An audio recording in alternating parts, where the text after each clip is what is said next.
For sure. And something that I think it's really cool to talk about, we have had other Brazilian drivers here, Massa, Barrichello, and so on. Something they mention in common is that they give up a lot of things from an early age when they're young kids. So racing, it's really takes over their lives, the drivers' lives. And then, see, it's about until you decide to retire.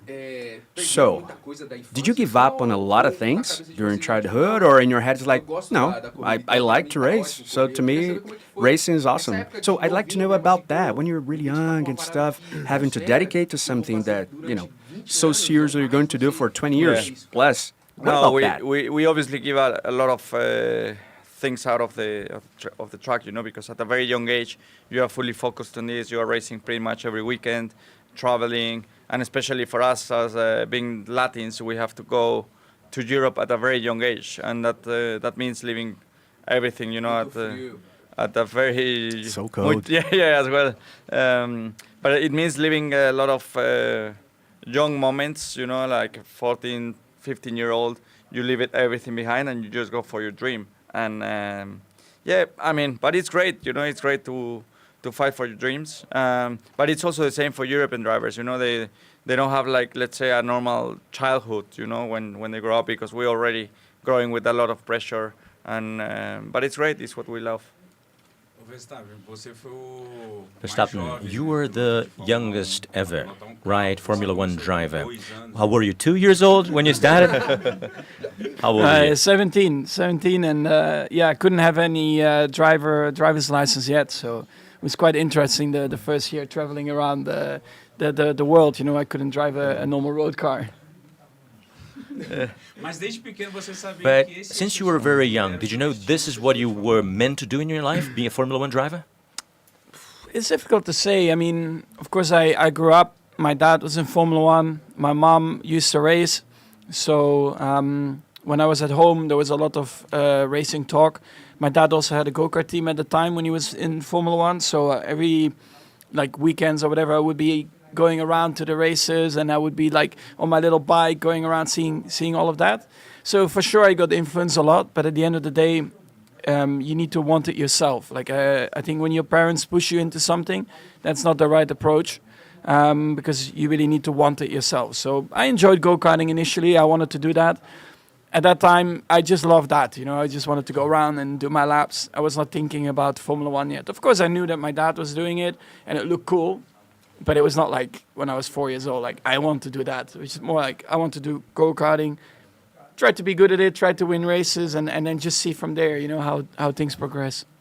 But, excuse me, Mitchell, but was there any moment when competition actually took over the little Max Verstappen and said, I like this. I'm starting to win. I just want to get better and better. This is what I want. That's my life. Was there a moment when you said, okay, it is racing? Yeah, I mean, so I could start racing when I was 7. So the first 3 years, you only practice.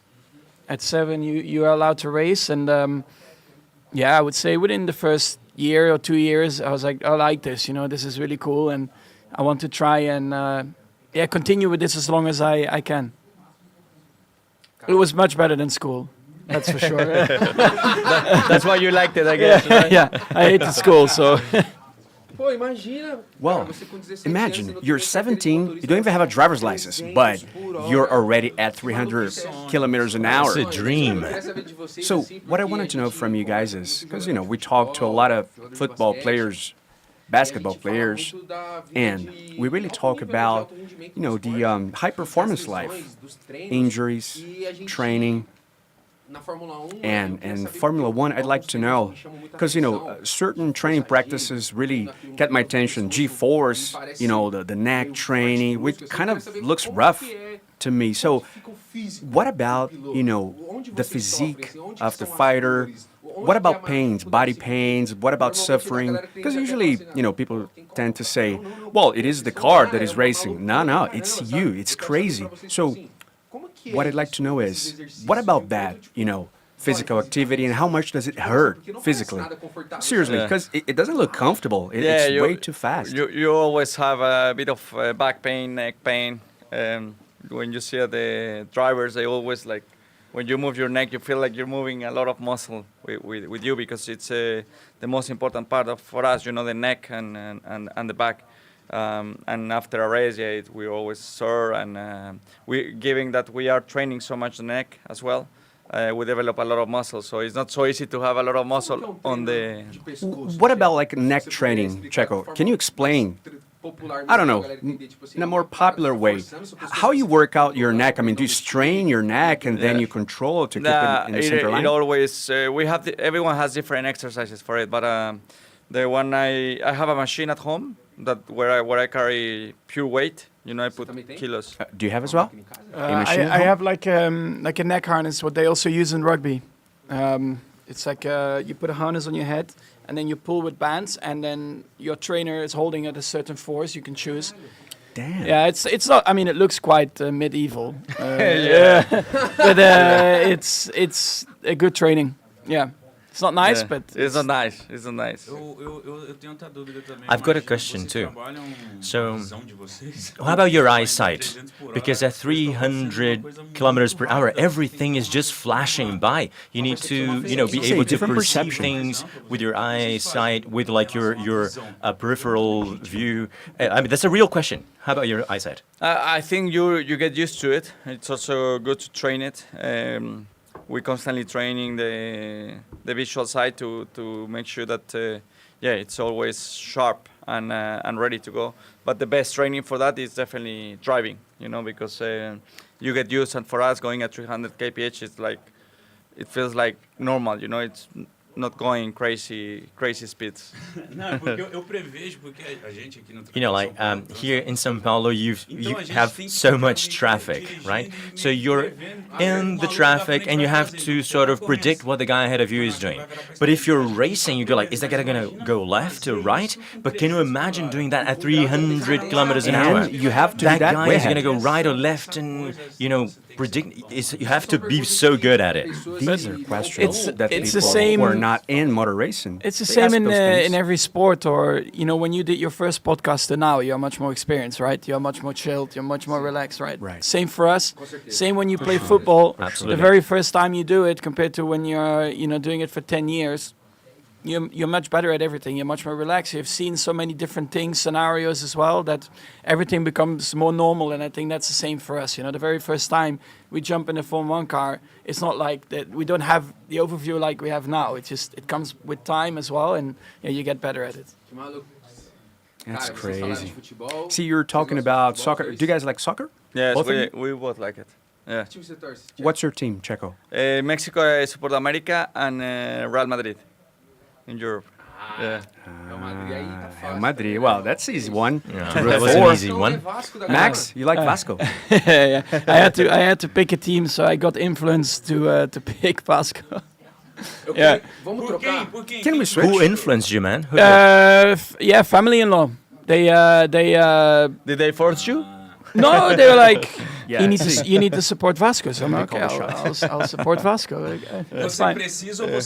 You're going to do it. Did they make you? I actually like him. I like Vasco, so it's pretty easy.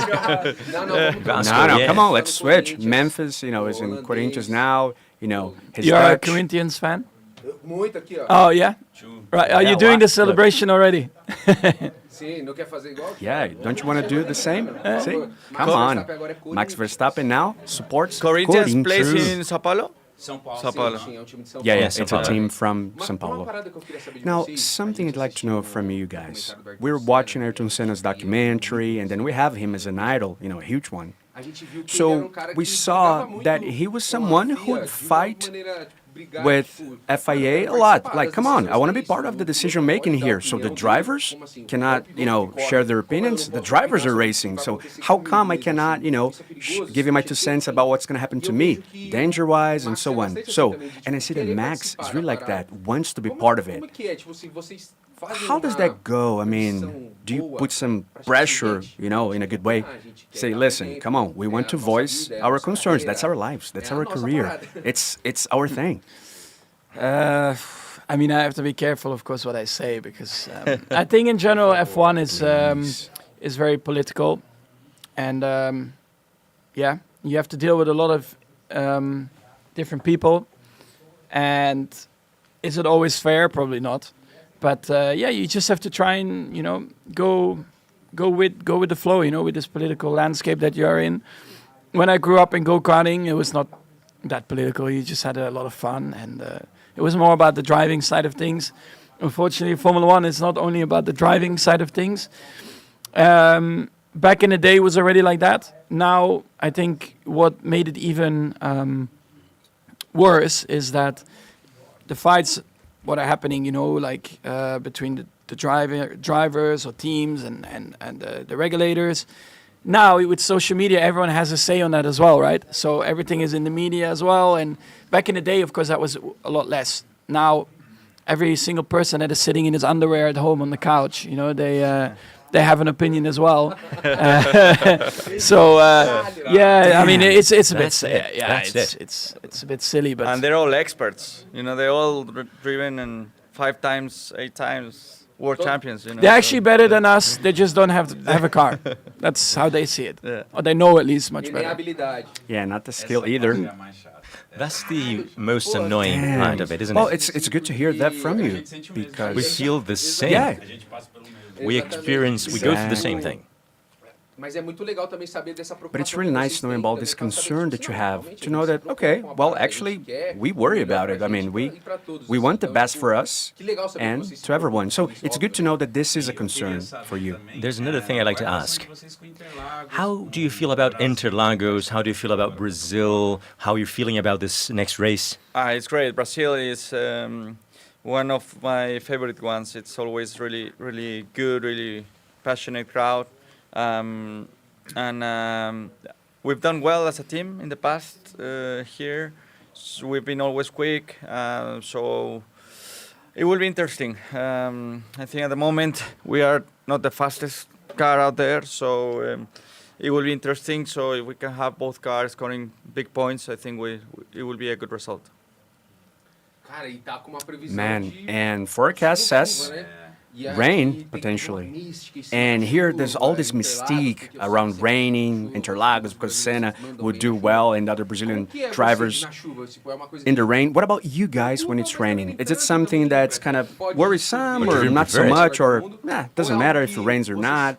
Or it's something that you actually prefer? Like, no, I prefer to race in the rain. It all depends about you, on the where you are, no? If you have a very fast car on the dry, you prefer like have a normal race. If you're not so quick, probably it's better to have a bit of rain and mixed conditions. It all depends. E você, Max? What about you, Max? How about you, Do you Max? like the rain? Yeah, I wouldn't mind some rain. Why not? It's good. I like it. Are you going to have your engine replaced? Can you share any information with your fans? I have to take an engine to the end of the year for sure, and I think it's most likely that we'll have to take it here. Yeah, it's going to be an interesting weekend, I think, knowing the potential. You're going to start a bit further back, but that's okay. I mean, we knew that this was coming, right? So you have to